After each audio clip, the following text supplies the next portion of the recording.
Vamos pregar a palavra de Deus. O momento mais importante do culto é a ministração da palavra de Deus. Gostaria que, sentados mesmo, que você abrisse a sua Bíblia lá no livro do Apocalipse, capítulo 3. Estamos pregando aí essa série de mensagens de domingo à noite sobre 7 cartas do Apocalipse. Hoje nós vamos pregar acerca da igreja de Filadélfia. Hoje é a 6ª mensagem, A 5ª igreja, a 6ª mensagem, porque nós tivemos uma palavra introdutória, ok? Capítulo 3, versículo 7. A versão que eu utilizo aqui é a versão Almeida, revista e atualizada. Se a sua versão tiver um pouco diferente, depois você troca, Talvez a sua versão seja revista e corrigida, talvez seja NVI, nova versão internacional, talvez seja na linguagem de hoje, aí está um pouco de diferença, ok? Mas a nossa versão que utilizamos aqui de púlpito é Almeida, revista e atualizada, ok? Se você achou, diga amém. Apocalipse 3,7 vai dizer assim a palavra de Deus: ao anjo da igreja em Filadélfia escreve: estas coisas diz o santo, o verdadeiro, aquele que tem a chave de Davi, que abre e ninguém fechará, e que fecha e ninguém abrirá. Conheço as tuas obras, eis que tenho posto diante de ti uma porta aberta, a qual ninguém pode fechar, que tens pouca força, entretanto guardaste a minha palavra e não me negaste o meu nome. Eis, farei que alguns dos que são da sinagoga de Satanás, desses que a si mesmos se declaram judeus e não são, mas mentem, eis que os farei vir e prostrar-se aos teus pés e conhecer que eu te amei, porque guardaste a palavra da minha perseverança. Também eu te guardarei da hora da provação que há de vir sobre o mundo inteiro, para experimentar os que habitam sobre a terra. Venho sem demora. Conserva o que tens, para que ninguém tome a tua coroa. Ao vencedor faloei coluna no santuário do meu Deus, e daí jamais sairei. O nome do meu Deus, o nome da cidade do meu Deus, a nova Jerusalém que desce do céu, vinda da parte do meu Deus, e o meu novo nome. Quem tem ouvidos, ouça o que o Espírito diz às igrejas. Amém? Vamos orar? Senhor, estamos diante da Tua Palavra e somos, meu Pai, carentes da graça, da Sua misericórdia, para que possamos transmitir, Senhor, a Tua Palavra com fidelidade. Espírito Santo, fala ao nosso coração. Pai, precisamos, meu Pai, ouvir a Sua voz, Senhor. Pai, que a Tua igreja, meu Pai, seja despertada, que o Teu povo possa receber ensino, possa receber cura, possa receber salvação em nome de Jesus. Pai, que corações e mentes sejam transformadas pelo poder do Espírito. Senhor, a Tua palavra diz que somente o Teu Espírito Santo tem o poder para convencer, meu Pai, os corações do pecado, da justiça e do juízo. Senhor, eu não tenho poder algum, mas o Teu Espírito tem poder para transformar o coração desta pessoa que está aqui, que vai ouvir a Tua palavra, que ainda, meu Pai, não nasceu de novo, que ainda não teve um encontro com o Senhor, é apenas um simpatizante do Evangelho. Vem à igreja para agradar a esposa, vem à igreja para agradar um filho, mas ainda não se converteu. A mente e o coração, o espírito dele, Senhor, não foi transformado. Mas eu creio, Senhor, que a Tua palavra não volta vazia. Eu creio que o Senhor vai falar aos corações de maneira poderosa e sobrenatural. Seja conosco, usa-me como instrumento, como profeta do Senhor, nesta noite, em nome de Jesus. Que a igreja diga amém, diga graças a Deus. Muito bem, temos aqui a igreja de Filadélfia. A palavra Filadélfia significa amor fraternal. Essa igreja ficava numa cidade, que ficava distante de outra cidade chamada Lídia, ficava distante aproximadamente 65 quilômetros, de distância, e também ficava aproximadamente esse mesmo percurso, nessa mesma distância, ficava distante da igreja de Sardes. Lembra na semana passada, quando nós pregamos a igreja de Sardes? A igreja de Filadélfia ficava distante dela 65 quilômetros, relativamente perto, Essa cidade ela foi edificada por um rei chamado Átala Filadélfio, daí o nome, Filadélfia. Ele era rei de Pérgamo no ano de 138 a.C. Essa cidade ainda existe até hoje, Filadélfia, só que com outro nome, Ela é chamada atualmente de Al-Serrir. Fica na atual Turquia, ok? Essa cidade, Filadélfia, ela era conhecida também pelo fato de ter muitas plantações de uva, né? Eles fabricavam vinho e tinha uma característica essa cidade: ela sofria constantemente com muitos terremotos. Você sabe que os sismólogos dizem que a Turquia, até hoje, é uma região que a qualquer momento pode ter terremotos terríveis, né? Placas tectônicas ali se movimentam constantemente e a qualquer momento pode ter terremoto. E acontecia muito terremoto naquele tempo, né? Nessa cidade. Assim como a igreja de Esmirna, Filadélfia tem uma peculiaridade, ela tem uma característica, né? Foi a única igreja, juntamente com Esmirna, que não foi censurada pelo Senhor Jesus. Pelo contrário, ela foi elogiada. Então o que nós começamos aqui a aprender logo de cara, irmãos? Nós aprendemos que existem igrejas, existem crentes, individualmente falando, que podem viver uma vida na qual somente a censura para ele, somente repreensão serve para ele. E nós também podemos ser cristãos nos quais o Senhor olha para nós e o Senhor pode nos elogiar, não nos repreender. Como é que Deus vai nos elogiar? Quando nós temos uma vida com Deus, uma vida de devoção, de consagração ao Senhor, Deus olha para nós e vê que nós estamos verdadeiramente vivendo a fé. Amém? Então vamos analisar aqui versículo a versículo, como sempre temos feito. Vamos lá. Jesus vai dizer o seguinte aqui, versículo 7. Estas coisas diz o santo. Olha só, vamos lá, vamos analisar. Jesus se apresenta, irmãos, para a igreja de Filadélfia como o santo. Qual o significado da palavra santo? Qual é? Ou seja, ele se apresenta para a igreja de Filadélfia como o santo, ou seja, a natureza do Senhor é santa, é sem pecado. Então anda a entender que aqueles que creem em Jesus, aqueles que servem ao Senhor Jesus, também devem ser santos. Jesus vai dizer: sede santos porque eu sou santo. Num tempo em que as pessoas estão se entregando à promiscuidade, a uma vida de pecado, muitos crentes estão vivendo uma vida dupla. Na igreja, no domingo à noite, vivem 2 horas de santidade, mas quando estão lá fora, durante a semana, parece um mundano, não parece ser crente de verdade. Jesus se apresenta para aquela igreja. Aqui quem fala é o santo, o separado, ou seja, aquele que diz que nós devemos também sermos santos, ok? E ele diz mais: o santo, o verdadeiro, ou seja, aquele que possui a palavra verdadeira. Eu não sei se você já foi, como crente, já foi assim taxado de fanático, possivelmente deve ter sido, e às vezes foi acusado por um parente, um amigo que não é crente, e alguém deve ter dito para você assim: vocês crentes, vocês são donos da verdade, né? Só vocês é que têm a verdade, todo mundo está errado. Normalmente as pessoas que não conhecem a palavra nos acusam desta maneira. Mas, querido, veja bem, nós seguimos a verdade. Jesus vai dizer: eu sou o caminho, a verdade e a vida. E o cristianismo apresenta Jesus como uma verdade absoluta. Jesus não é uma verdade relativa. Não existem outras verdades. Talvez você já tenha ouvido algumas pessoas dizendo assim: eu tenho a minha verdade. Quantos já ouviram falar? Já ouviram pessoas dizerem assim? Tem muitas pessoas que se apresentam dessa maneira: não, eu tenho a minha verdade. Você é crente, você tem a sua verdade. Não, irmãos, existe uma única verdade, e essa verdade se chama Jesus Cristo. Amém? E ele se apresenta dizendo mais: olha, essas coisas diz o santo, o verdadeiro, aquele que tem a chave de Davi. Chave, irmãos, é símbolo de autoridade, símbolo de abrir portas, aquele que abre portas. E quando ele se apresenta aqui como chave de Davi, aquele que tem a chave de Davi, ele está se apresentando aqui para essa igreja como aquele que é o Messias, aquele que foi enviado como Messias para ser o Salvador. É interessante que nos tempos dos reis de Israel, a pessoa que era responsável pela abertura dos portões do palácio, ele possuía as chaves.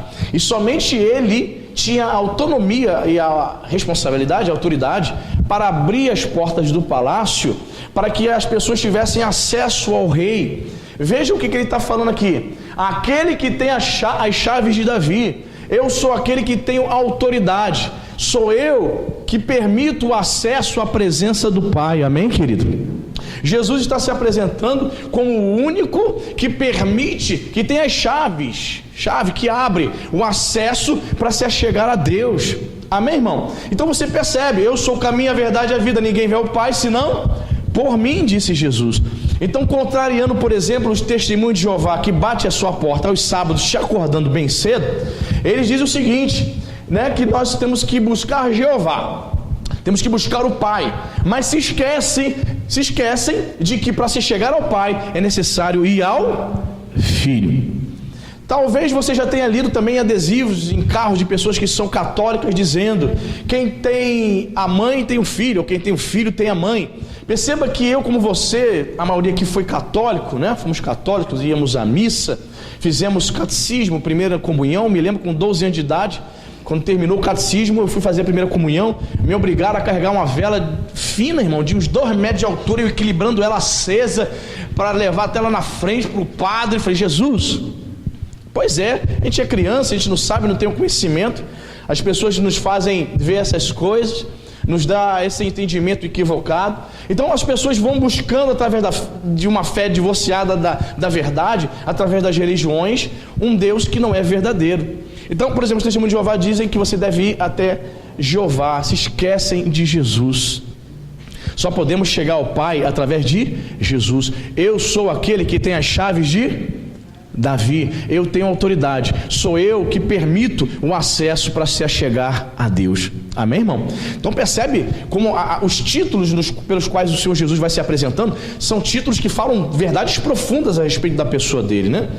Ele diz mais, vamos lá: aquele que tem a chave de Davi, que abre e ninguém fechará, e que fecha e ninguém abrirá. Jesus, irmãos, ele abriu o caminho para o céu quando ele morreu e ressuscitou. Amém, igreja? Somente através de Jesus você pode chegar aos céus. Somente em Jesus. Mas pastor, eu sou uma pessoa tão boa, uma pessoa caridosa. Pastor, eu acredito em Deus, mas eu não quero ser crente tão fanático como o senhor é, o pessoal aí. E que é isso, pastor? Tem que me batizar nas águas? Que é isso, pastor? Tem que ler Bíblia, tem que orar, vir em culto de oração. Isso não é para mim não, pastor, mas eu acredito que eu sou uma boa pessoa e eu vou para o céu. Tu está enganado. Satanás está te enganando. Jesus vai dizer que Satanás é o pai da mentira. Ele mentiu e você acreditou. Ele vendeu um peixe e você comprou o peixe podre. A única maneira de se alcançar a eternidade, a única maneira de entrar no reino dos céus é através de uma fé única e exclusiva no Filho de Deus. Amém, querido? Ele abre portas, ele fecha a porta. Ele abriu a porta para que possamos entrar no reino dos céus. E ele vai dizer para a igreja da Filadélfia, verso 8: eu conheço as tuas obras, eis que tenho posto diante de ti uma porta aberta, a qual ninguém pode fechar. O que isso significa? A maioria dos estudiosos do Novo Testamento dizem que Jesus estava falando para aquela igreja o seguinte: olha, eu conheço as obras de vocês e eu tenho colocado uma porta aberta. Porta aberta fala de, repita comigo, oportunidades. Deus estava dando oportunidades para aquela igreja. E a maioria dos estudiosos do Novo Testamento acreditam que era oportunidade para ganhar a cidade para Jesus, oportunidade para ganhar almas, oportunidade de pregar o Evangelho. Querido, o nosso Deus é um Deus que abre portas. Deus vai te dar oportunidades, amém? Não somente de falar do amor dele, mas para ser uma testemunha fiel. Aonde quer que você vá, você pode ser usado por Deus poderosamente. Amém, igreja? Você pode, irmão. Ó, querido, você deve orar todas as manhãs dizendo: Senhor, usa-me. Não aceite ser um crente medíocre. Não aceite, irmão. Acorde, dê glórias a Deus e diga: Senhor, eis-me aqui. Eu quero ser um instrumento nas suas mãos. Eu quero ser usado pelo Senhor. Irmãos, eu já contei esse testemunho aqui há muito tempo, mas tem muita gente nova aqui, talvez não tenha ouvido. Possivelmente você não ouviu. Eu me lembro que eu trabalhava no centro do Rio, irmãos. E certa vez um rapaz chegou, trabalhava numa loja. Quantos conhecem a República do Líbano, lá no centro do Rio? Uma rua só de eletrônicas, né? Trabalhava numa loja de sonorização, vendíamos lá aparelhos de som, microfone e tal. Aí certa vez chegou um rapaz lá para fazer umas compras comigo. Ele estava comprando alto-falantes, automotivos, né? E estava tocando uma música do Toque no Altar na época. Estava tocando uma música. Eu atendendo ele ali normalmente. Aí de repente eu percebi que ele começou a cantar junto com o CD que estava tocando. E nessa que ele começou a cantar, irmãos, ele dividiu a voz aí. Esther, ele dividiu a voz, afinadíssimo. Eu falei: Jesus. Aí na música, irmão, de qual igreja? Rapaz, tu canta bem. Ele, não, eu tô afastado dos caminhos do Senhor. Falei, rapaz, sério, você cantou e você dividiu voz, você tem uma voz linda, uma afinação. Ele, eu tive problemas com os irmãos na igreja, eu me afastei e hoje eu não estou congregando em nenhuma igreja. Aí eu falei para ele assim, enquanto eu estava atendendo ele, eu falei, rapaz, volta para Jesus, cara.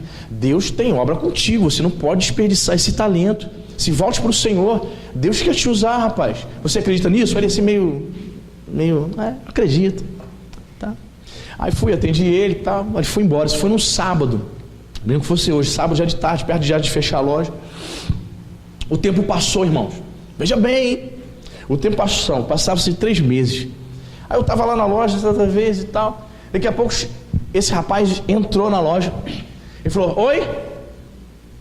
Eu olhei e não reconheci, né, irmão? 3 meses depois, tanta gente que você atende.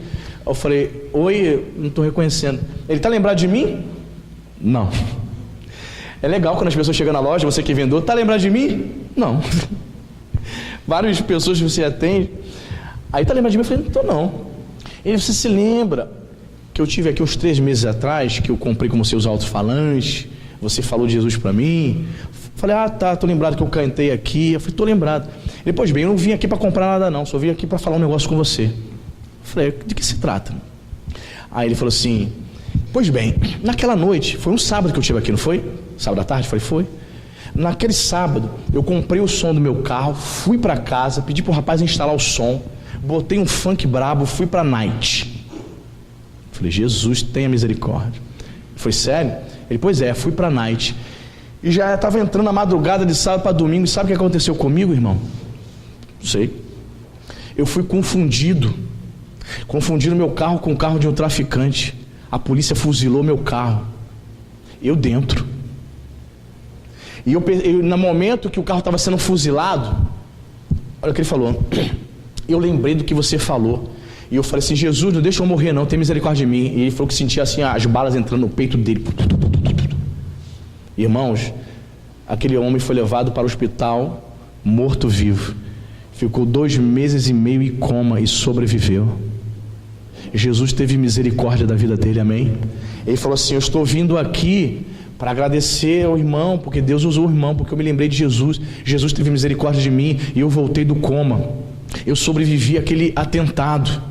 E como prova de que Deus é bom e misericordioso, para nunca mais eu esquecer de que Ele é Deus verdadeiro, aí ele foi e abriu a blusa, olha só, aí ele foi, tirou a blusa, abriu, aí ele falou assim, encosta o seu dedo aqui. Aí irmão, ele pegou meu dedo e encostou no tórax dele, tinha um projétil dentro aqui do peito dele, uma bala. Eu falei, por que não retiraram essa bala? Os médicos disseram que eu não posso tirar, se eu tirar essa bala eu morro, não sei porquê, eu morro, eu tenho que conviver com ela. Aí você colocava o dedo assim, você sentia que troço de ferro apontando. Falei, Jesus. Aí ele falou assim, mas eu entendo que Deus permitiu isso para mim nunca mais esquecer do que aconteceu comigo e de que Ele me salvou. Aí ele falou assim, detalhe, eu estou frequentando agora a igreja de Nova Vida. Eu falei, glória. Irmão, peça a Deus, Espírito Santo, usa a minha vida, amém, irmão?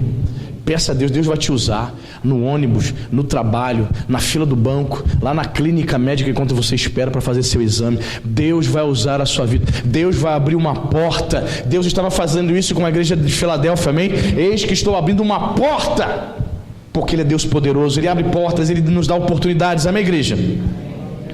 Conheça as tuas obras, eis que tem um posto diante de ti uma porta aberta, a qual ninguém pode fechar. Que tens pouca força, entretanto guardaste a minha palavra e não me negaste o meu nome. Olha o que Jesus diz para eles. Olha, eu sei que vocês têm pouca força. Era um grupo pequeno, irmão. Era uma igreja pequena, não tinham status, não tinham poder político, eles não tinham poder financeiro. Talvez fôssemos como nós aqui que paga aluguel. Para comprar um imóvel desse aqui, irmãos, no mínimo aí 500 mil reais.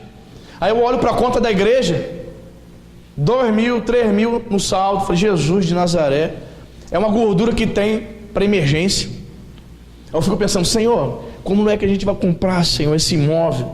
Não sei, mas eu creio que o nosso Deus é um Deus que abre portas, amém, irmão?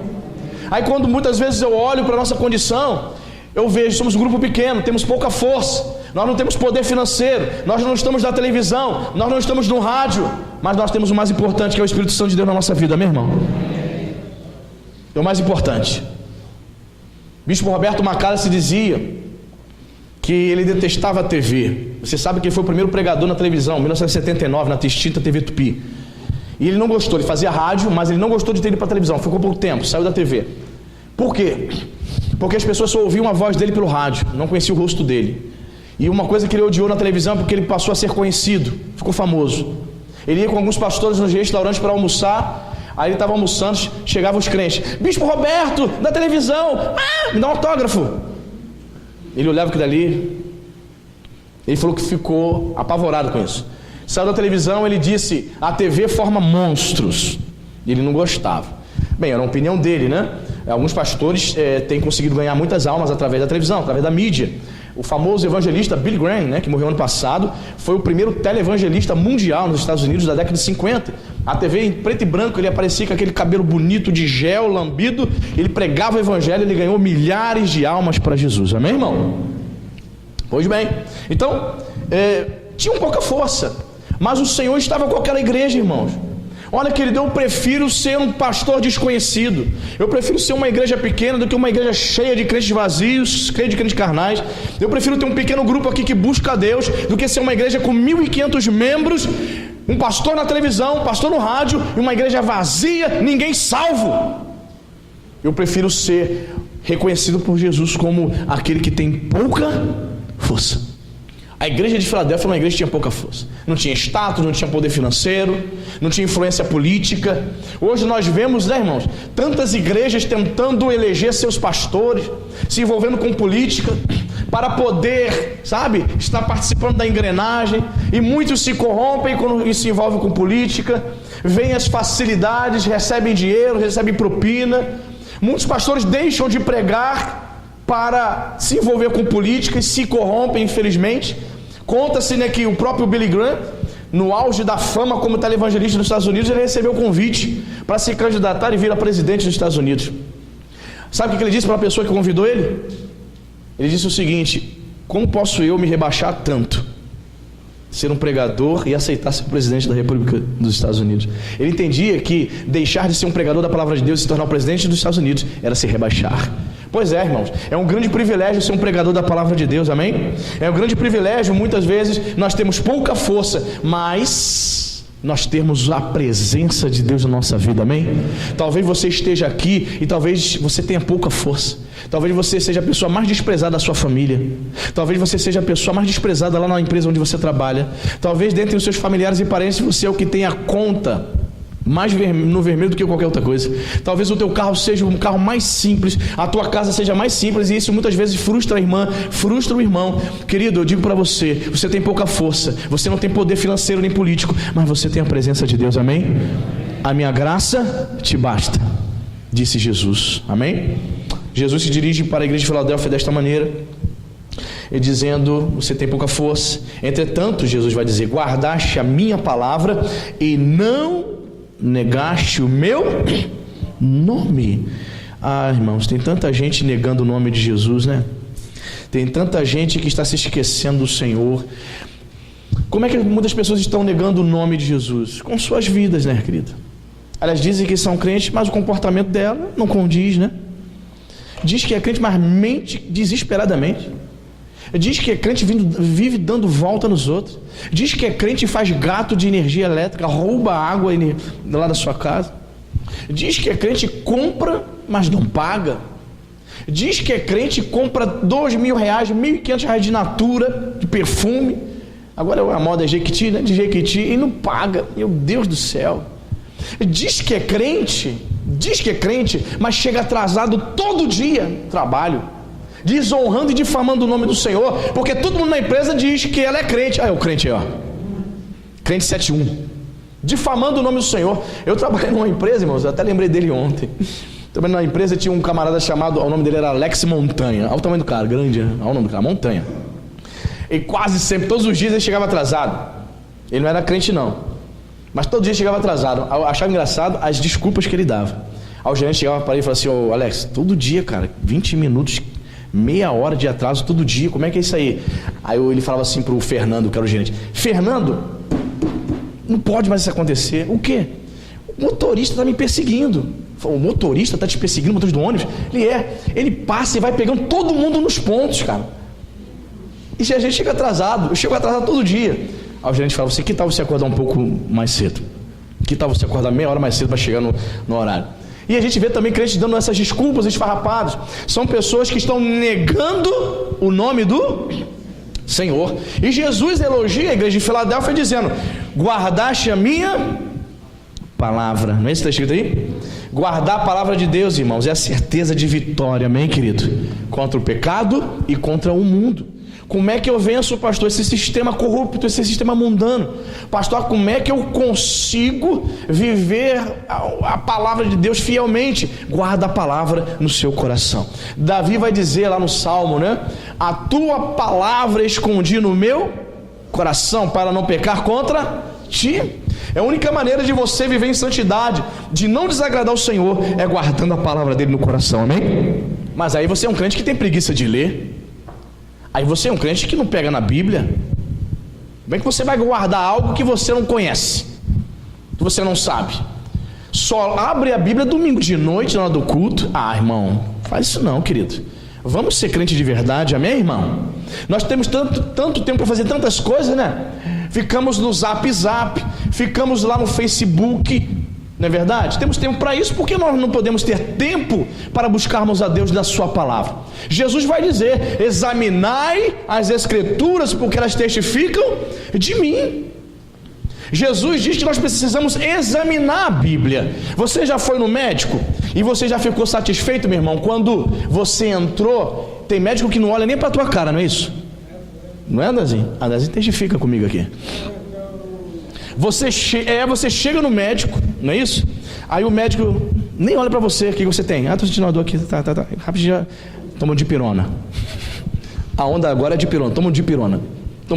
Nem olhou para você. Às vezes, muitas vezes nós ficamos chateados, né? Puxa, o médico nem olhou, nem me examinou. Não é isso? Nós não ficamos satisfeitos quando o médico não nos examina.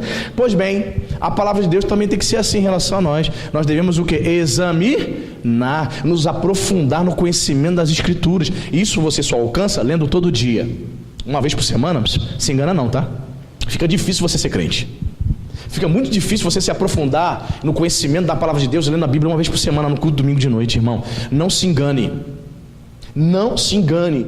Busque guardar a palavra de Deus. E para se guardar, você precisa conhecer essa palavra. Quem está entendendo? Amém, queridos? Muito bem. Versículo. Qual é o versículo? 9. Jesus vai dizer para os irmãos de Filadélfia o seguinte: eis, farei que alguns dos que são da sinagoga de Satanás, desses que a si mesmos se declaram judeus e não são, mas mentem, eis que os farei vir e prostrar-se aos teus pés e conhecer que eu te amei. Olha que interessante. Quem era essa turma aqui, pastor? Os da sinagoga de Satanás. Quem era esse pessoal? Eram judeus, irmãos, que viviam em Filadélfia e que perseguiam os crentes. Eram judeus que mentiam. Ele está dizendo que mentem. Eram pessoas religiosas que mentiam e perseguiam os crentes verdadeiros. Eles afirmavam que serviam a Deus, mas Jesus diz aqui que eles mentiam, ou seja, eles faziam a vontade do diabo. Queridos, existem, o que não falta são sinagogas de Satanás. Hoje aqui em Araruama eu passei em frente de um lugar que dizem que é igreja, irmãos. Eu não sei, porque só de passar em frente já lhe causa repúdio e arrepio. Um lugar que diz que é igreja e tudo preto lá dentro, tudo preto, igreja toda preta. O que é isso, irmão? O que é isso? Baile? Boate? O que é isso? Templo satanista? Eu contei aqui, vou repetir para você. A esposa do Bispo Miguel, a Kátia, ela estava contando para algumas irmãs que ela estava evangelizando, né? Frequentou uma academia na qual ela ela estava evangelizando uma personal trainer lá. Começou a falar de Jesus para a moça e tal. Aí quando foi numa segunda-feira, a moça chegou e falou assim: Kátia, tô triste. Ela falou: por quê? Eu fui numa igreja ontem. Ué, mas tá triste? Você foi para a igreja e tá triste por quê? Não, eu fui para a igreja ontem, mas eu fui com meu esposo Mas eu esperava ir numa igreja, Kátia. Não, mas o que você viu de estranho? Não, eu cheguei lá e tudo preto, toda a igreja pintada toda de preta, as iluminações. Ela falou assim: Kátia, eu tenho dinheiro, se eu quisesse ir para um show, uma boate, eu pagava, eu ia. Pessoa que mora na Barra, eu tenho condições, se eu quisesse ir para uma boate, para um lugar com muita iluminação, com tudo preto, com música dançante, eu iria. Eu estava querendo, Kátia, olha o que ela falou: Kátia, eu estava querendo ir no lugar aonde eu ouvisse a palavra, aonde eu ouvisse o rosto dos irmãos, aonde eu pudesse abraçar um irmão. Olha só, irmão, nunca mais eu voltarei para lá, Kátia. Uma pessoa que poderia, se fosse numa igreja séria, poderia ter chegado lá, ouvido a palavra e poderia ter ficado. Mas, como disse o André Valadão, por que as igrejas estão pretas, André Valadão? Danilo Gentili perguntou para ele na entrevista que ele fez. Estamos seguindo a tendência, querido, em nome de Jesus. A igreja não foi chamada para seguir tendências mundanas, meu irmão. A igreja foi chamada para servir Jesus, querido. Eu super fã do André Valadão, morreu, acabou. Olha, caiu por terra, caiu no conceito. A igreja não foi chamada para isso, não. Uma entrevista para ser esquecida no Danilo Gentili. Meu pai viajou, o pastor Márcio Valadão viajou na Lagoinha, em Belo Horizonte. Meu pai viajou, ele ficou 9 dias fora. O que eu fiz? Eu destruí o púlpito, quebrei o púlpito, pintei toda a igreja de preta. O que o seu pai achou? Ele é amor. Mentira.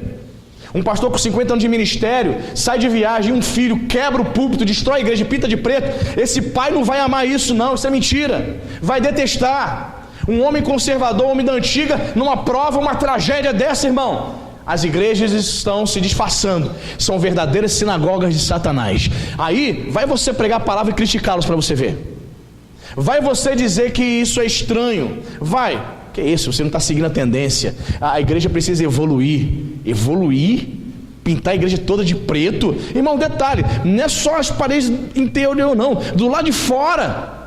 Boates, irmãos, boate disfarçada de igreja. Aí você, que tipo de jovem você atrai? Que tipo de gente que você atrai para um lugar desse? Percebeu? Que tipo de pessoas? São pessoas que querem um oba-oba. São pessoas que não querem um verdadeiro compromisso com o reino. Então, se o pastor pintar a igreja toda de branco novamente, pessoal, acabou a palhaçada, não vai ser mais boate aqui não, acabou, vamos pintar a igreja. Aquele pessoal que foi para lá por causa da igreja de preto, o que esse pessoal vai fazer? Certo pastor disse o seguinte: se você usa métodos carnais para atrair os crentes, você vai precisar manter os métodos carnais para mantê-los. Querido, eu quero que você permaneça aqui, mas por causa da palavra de Deus que está sendo ministrada, amém, irmãos? Não é porque a igreja está bonita, porque foi rebaixou, porque é vermelha a cadeira é confortável, porque o pastor Manos tem olho azul, não é nada disso. Cadê o olho azul, pastor? Não tem não. Não é nada disso. Você tem que ficar aqui para servir e seguir ao Senhor Jesus Cristo. Amém? Então Jesus, ele fala, tem aí o pessoal aí da sinagoga de Satanás que persegue você. Jesus sabia disso e lembra isso. Eis que farei alguns dos que são da sinagoga de Satanás, desses que a si mesmo se declaram judeus e não são, mas mentem. Eis que os farei vir e prostrar-se aos teus pés e conhecer que eu te amei.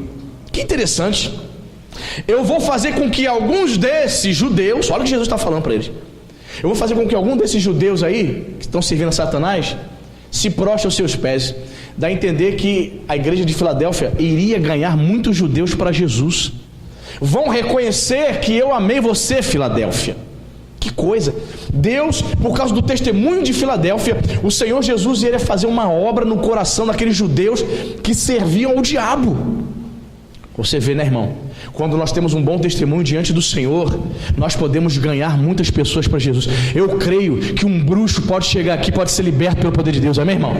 Eu creio que pelo nosso testemunho, um sacerdote de Satanás servindo ao Senhor, servindo ao diabo por 30 anos, pode chegar aqui, ser liberto e começar a servir o Deus verdadeiro, amém, irmão?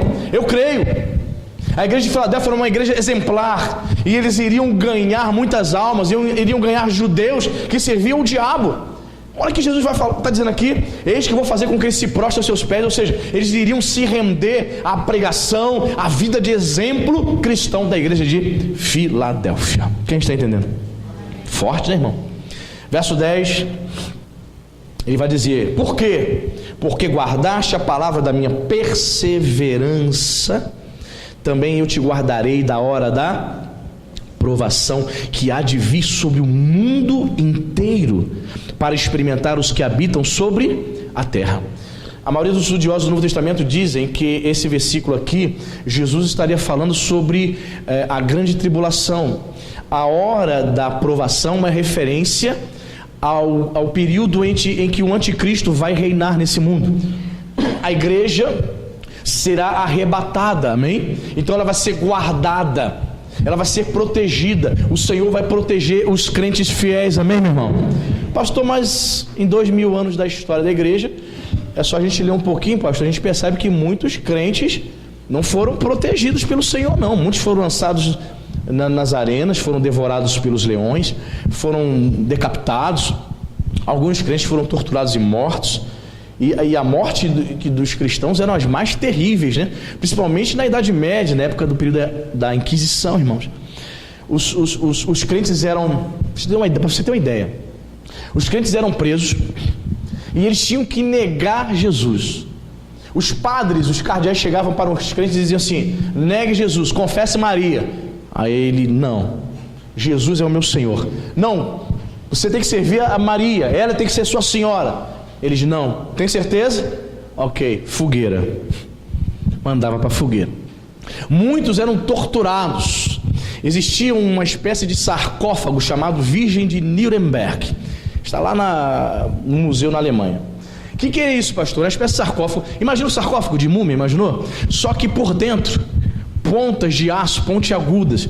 Aquilo, a pessoa ficava lá dentro, fechava-se a pessoa lá dentro e a pessoa era encravada no corpo todo com aquelas pontas. Então ela morria sangrando por hemorragia, ficava ali 2, 3, 4 dias até morrer. Era uma espécie de tortura. Muitas mulheres morriam da seguinte forma: você não quer negar Jesus, não? As irmãs: não. Despiam aquelas mulheres, eles pegavam alicates enormes e começavam a cortar os seios das mulheres. Pá, ela viva, pá, cortando. Arrancava-se as unhas dos crentes, eles vivos. Torturas terríveis, terríveis. Mas não negavam a fé. A semelhança da igreja de Filadélfia, eles guardavam sua fidelidade. Irmãos, eu fico a pensar, no Brasil não tem perseguição. Será que nós suportaríamos uma perseguição desse tipo, irmão? Já parou para pensar? Quantos de nós? Será que teríamos estrutura emocional para ver a nossa esposa sendo torturada? Eu não sei se você sabe, a tradição cristã diz que o apóstolo Pedro, ele morreu crucificado, mas de cabeça? Mas você sabia que o apóstolo Pedro foi obrigado a assistir primeiramente à crucificação da sua esposa? Ele foi obrigado a assistir à morte de crucificação da esposa dele, para depois ele ser crucificado. Será que teríamos uma estrutura dessa, irmão? Será que teríamos estrutura para ver uma perseguição no Brasil? De pegar seu filho de colo, minha irmã, seu bebê de 2, 3 anos, e ser lançado para os leões devorarem? Pois é, esses irmãos viam essas coisas. Os crentes aqui da igreja primitiva, desse início de igreja aqui, viam essas coisas, mas permaneciam fiéis ao Senhor. Então nós vemos aqui, irmãos, uma promessa. O versículo 10 tem uma promessa para mim e para você. Diz aqui que o Senhor vai nos livrar da hora da provação. Só vai subir, anota isso no teu caderninho, só vai subir, só vai ser arrebatado, só vai encontrar-se com o Senhor nos ares aqueles que forem fiéis. Se você for um crente meia boca, se você for aquele crente, sou ou não sou, pastor, a moda Bangu, você não vai não, irmão. Você não vai subir. Quando a igreja for arrebatada e você vê milhões de pessoas desaparecerem misteriosamente, aviões caindo, trens colidindo, carros desgovernados, ônibus se desgovernando, você vai se lembrar das palavras do pastor. Bem que o pastor falou, Jesus voltou. Aí tu vai procurar: cadê minha esposa? Cadê meus filhos? Subiram. Quantos homens, como eu falei aqui no início, quantos maridos frequentam as igrejas só para agradar a esposa, 10, 15 anos, mas não tomam a decisão de se converter ao Senhor? Coração duro. Jesus vai voltar, tu vai ficar, meu irmão. Você só vem na igreja só para agradar a tua mulher, você não é crente. Até quando? Vai ficar tapeando a tua mulher? Até quando? O que te prende? A amante lá fora? O que te prende? Qual o pecado te prende? Pois é, querido, como profeta do Senhor, estou dizendo para você: Se arrependa, se volte para o Senhor, para que você possa ser arrebatado, para que você possa ser livre da hora da provação. Que palavra, irmão. Olha, vamos ler de novo. Porque guardaste a palavra da minha perseverança, também eu, Jesus está falando, eu te guardarei da hora da provação, que há de vir sobre o mundo inteiro. O arrebatamento vai ser mundial, meu irmão. 2 estarão trabalhando, um vai ser tomado, outro vai ser deixado. 2 estarão dormindo, um será tomado, outro será deixado. É uma referência até mesmo do casal. A mulher é crente, o cara não. Ela vai ser arrebatada, o cara vai: cadê você? Vai achar que a mulher acordou de noite para ir no banheiro para tomar água. Meu amor, cadê você?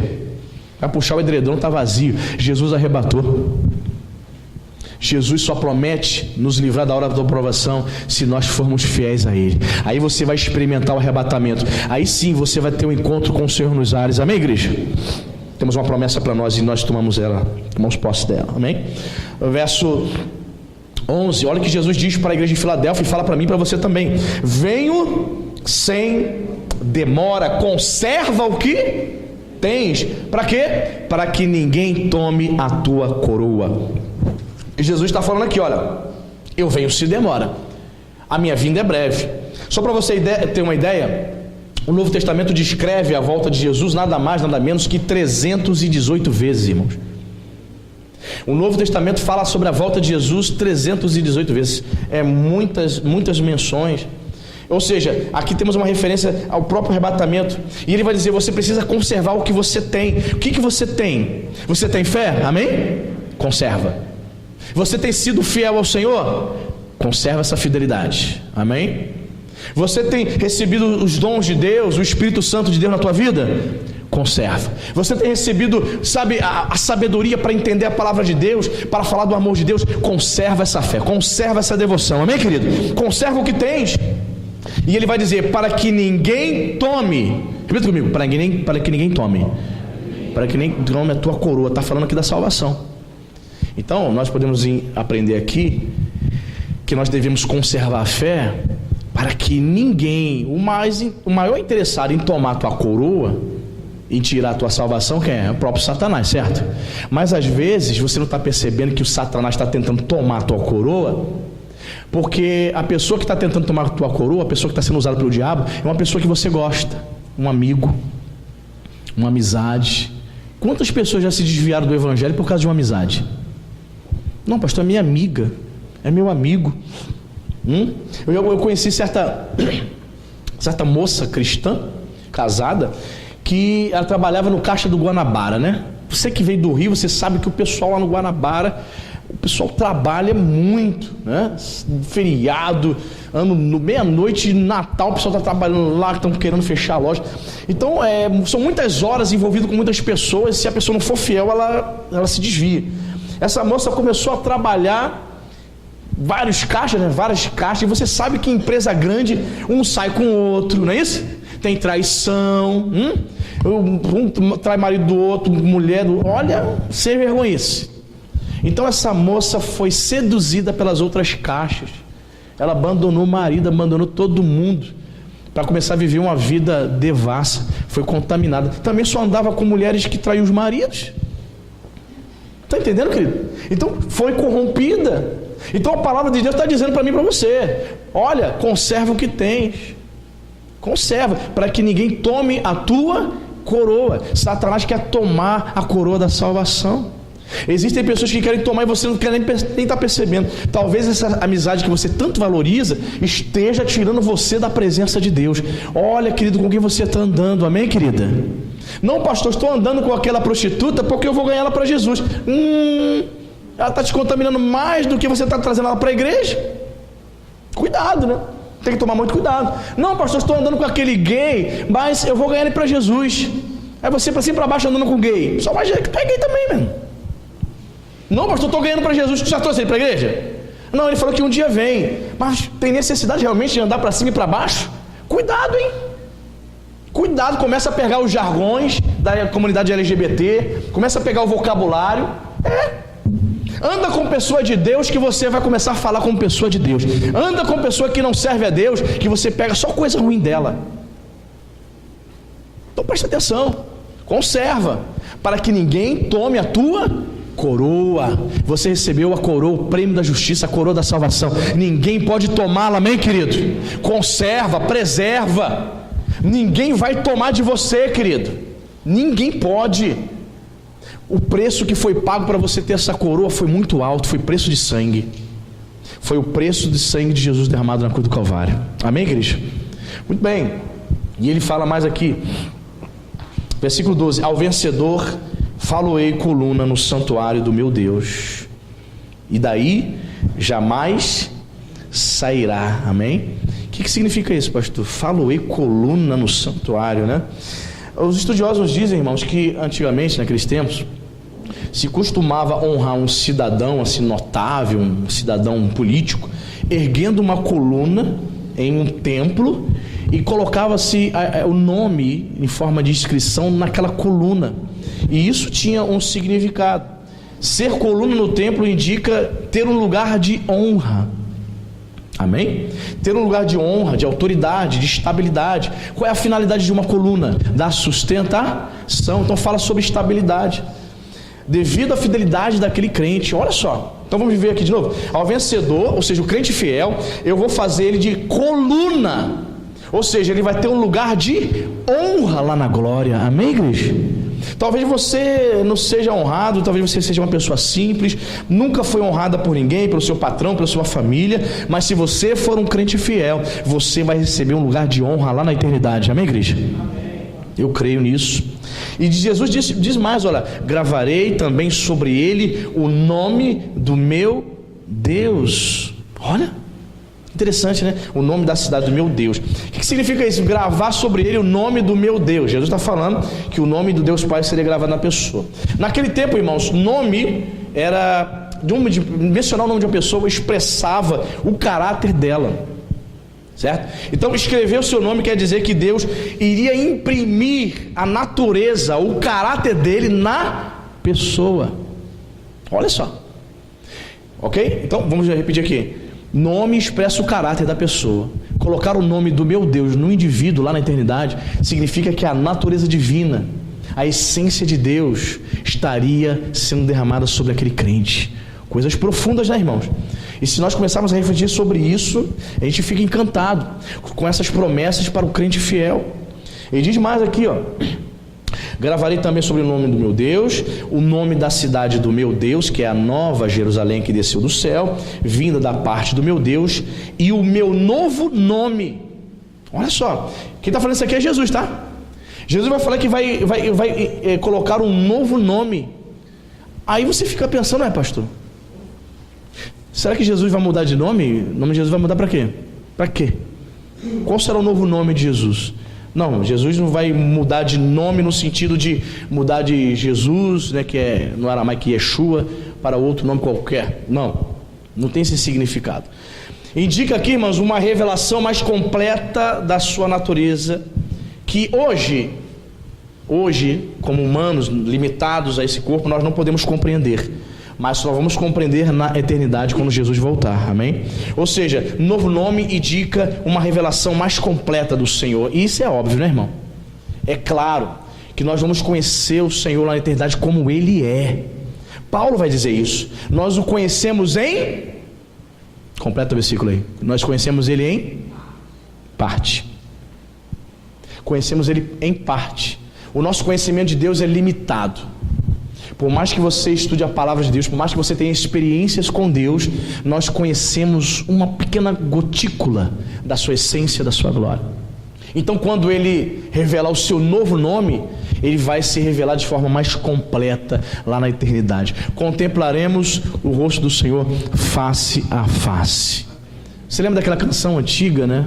J. Neto cantou, acho que Isaías Gimenez também, que fala assim: verei o seu rosto, verei a Jesus. Quanto sabe? Como Ele é, né? Sempre que eu ouvirei a história de Cristo, eu fico a pensar com grande emoção. Conta aí.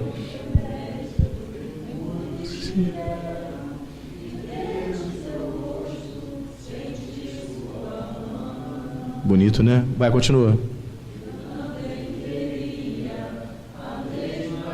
gente estava cantando ontem essa música aqui, né? Bem juntinho a mim.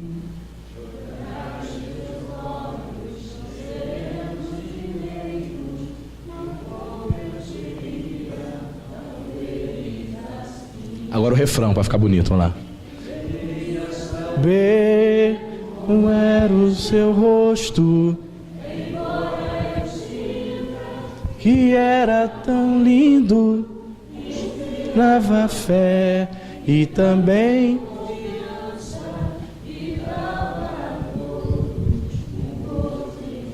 amém. Os irmãos já vão trabalhar no apoio já, amém. Amém. E vamos ver o rosto de Jesus um dia. Ele vai se revelar de forma mais completa a mim e a você, amém, irmão?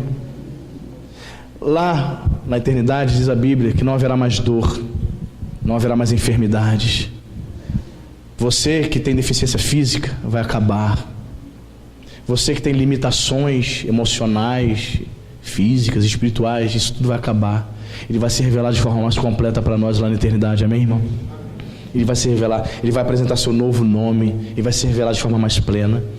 E Jesus termina aqui a sua carta para a igreja de Filadélfia dizendo: quem tem ouvidos, ouça o que o Espírito diz às igrejas. Dê ouvidos à voz do Senhor, amém, meu querido? Dê ouvidos à palavra de Deus. Você, poxa, eu vejo às vezes as pessoas trocando Jesus, né, por essas coisas do mundo. O mais importante, irmãos, é a sua família, é Jesus na tua vida, amém? Querido, quando você estiver no fim da sua vida, minha querida, se você estiver doente no meio do hospital, não é a amante que vai te visitar não, cara. Os amigos de copa, do churrasco, do futebol, se for um ou dois, olha lá. Sabe quem vai estar do teu lado lá? Seus irmãos da igreja, sua esposa, seus filhos.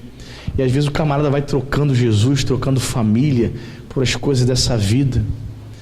Quem tem ouvidos, ouça. Procure dar ouvidos à voz de Deus. Amém, queridos? Que o Espírito Santo possa abençoar a sua vida nessa noite rica e abundantemente. Amém? Vamos ficar de pé, vamos falar com Deus, vamos orar. Amém. Feche seus olhos. Amém. Aleluia. Jesus, rapaz, essa é a nossa esperança, Senhor, de que um dia nós estaremos contigo na eternidade. Essa é a nossa fé, Pai. Senhor, nós queremos dar ouvidos à Tua voz. Tantas promessas para aqueles que são fiéis, para aquele que será o vencedor. O Senhor disse, meu Pai, para o Teu povo nessa noite: venham sem demora. Conserva o que tens. Conserva, meu irmão, você está aqui nessa noite, conserva a tua fidelidade. Conserva a tua fé. Jesus está se aproximando. A volta do Senhor, o arrebatamento da igreja está próximo.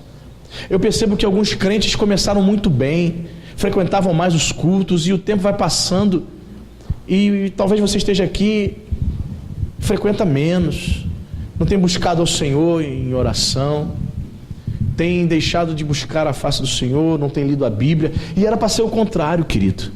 Quanto mais se aproxima a volta do Senhor, era para que você se dedicasse muito mais a Deus, é para que você se apegasse muito mais ao teu Deus, para que você estivesse muito mais presente na casa do Senhor, orando, ouvindo a palavra, compartilhando a fé, edificando uns aos outros, edificando o teu irmão e você sendo edificado.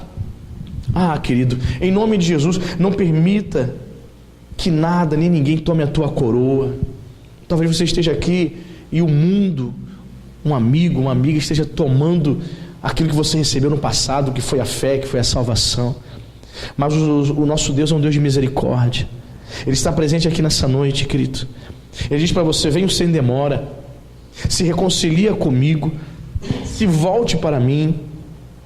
A igreja de Filadélfia recebeu apenas elogios do Senhor, e por conta disso Jesus se apresentou para eles como aquele que tem as chaves de Davi, aquele que tem a autoridade para abrir a porta, o caminho, o acesso à presença de Deus Pai. Só através dele, querido, nós podemos alcançar os céus, porque Ele é o santo, Ele é o verdadeiro. Ah, Senhor, muito obrigado. Sim, meu Deus, eu creio que o Teu Espírito Santo está ministrando no coração dessa minha irmã, desse meu irmão. Porque só o Senhor tem poder, Pai, de atender às necessidades da alma. Só o Senhor tem poder para curar as emoções. Talvez haja pessoas aqui, Senhor, gastando dinheiro com psicólogo, com terapeutas, Senhor, comprando livros de autoajuda, mas ela não entendeu, não compreendeu que o Senhor, o Deus verdadeiro, que traz cura, que traz salvação, que traz libertação, Senhor. Meu Pai, que ela possa perceber o Senhor, que ela possa contemplar a Tua glória, a Tua majestade, e que sobretudo, Senhor, nós possamos ter nesta noite a nossa fé renovada, a nossa crença de que o Senhor vai buscar o Teu povo, a Tua noiva, a Tua igreja. Nós queremos ser preparados pelo Espírito do Senhor. Queremos ser, meu Pai, uma igreja preparada para que quando o Senhor voltar, nós possamos subir para nos encontrar com o Senhor nos ares. Aleluia. Sim, Senhor, tira de nós, Pai, tira de nós todo o pecado, tira de nós, Senhor, todo resquício do mundo, em nome de Jesus. Purifica a Tua igreja no sangue do Cordeiro, nos limpa de todo o pecado, Senhor, nos purifica a cada dia. Nós não queremos ser contaminados com esse mundo, Senhor. Queremos ser como uma igreja de Filadélfia, ser uma igreja fiel, em nome de Jesus, para que o Senhor nos faça coluna no Teu santuário, Pai. Bendito seja o Teu nome, Senhor. Preserva, Senhor, a fé desse meu irmão. Não deixa, Senhor, não permita que essa minha irmã, Pai, talvez ela tenha entrado aqui nessa noite, este jovem, meu Deus, esse querido irmão tenha entrado aqui nesta noite tão fraco, tão desanimado, passou a semana inteira sem orar, sem ler a palavra, chegou aqui, Senhor, se arrastando, mas que ele saia aqui desta noite cheio do Espírito Santo, que ele saia daqui nesta noite cheio da Sua graça, curado, Senhor, emocionalmente, curado espiritualmente, para louvor e para a glória do nome de Jesus, Pai. Eu creio que a vinda, meu Pai, do Teu povo aqui nesta noite não foi em vão, porque saímos daqui, Senhor, com a convicção de que seremos semelhante à igreja de Filadélfia, uma igreja fiel ao Deus poderoso. Abençoe o Teu povo, Senhor. Pai, que esta palavra, que esta mensagem venha ficar gravada nas tábuas do coração da Tua igreja, em nome do Senhor Jesus Cristo. Abençoe, Senhor, faça, meu Pai, tudo aquilo, Senhor, que nós não podemos fazer, que é uma grande obra no coração, no espírito, meu Pai, de cada pessoa que adentrou este lugar. Abençoa o Teu povo, Pai, conceda, meu Pai, esta igreja uma semana de paz, uma semana de vitória, Senhor. Guarda os Teus filhos, Senhor, livra-nos de toda seta maligna, Senhor, em nome de Jesus. Faça cair por terra toda a seta do diabo contra a família do meu irmão. Faça cair por terra, Senhor, toda a seta contra os nossos filhos. Livra os nossos filhos de enfermidades. Crianças que estiveram doentes nessa semana sejam curadas em nome de Jesus. Irmãos que estiveram em hospitais, estiveram fazendo exames essa semana, seja curado em nome de Jesus nessa noite. E que nesta semana, Pai, seja semana de respostas de oração, seja semana, meu Pai, onde o Senhor se inclinará para nos abençoar. Sim, Senhor, de causas na justiça saindo em nome de Jesus. Semana de portas abertas para louvor do nome do Senhor. Nós somos gratos ao Senhor por todas as coisas. Te bendizemos, Senhor, por tudo que aconteceu aqui nesta noite, pelos louvores ministrados, pela palavra do Senhor que é explanada à Tua igreja. Te bendizemos, te adoramos e te serviremos hoje, amanhã e para todos sempre, em nome de Jesus. Que a igreja diga amém, diga graças a Deus, aplauda o nome do Senhor. Aleluia, glória a Deus, bendito seja o nome de Jesus. Obrigado, Senhor, graças a Deus.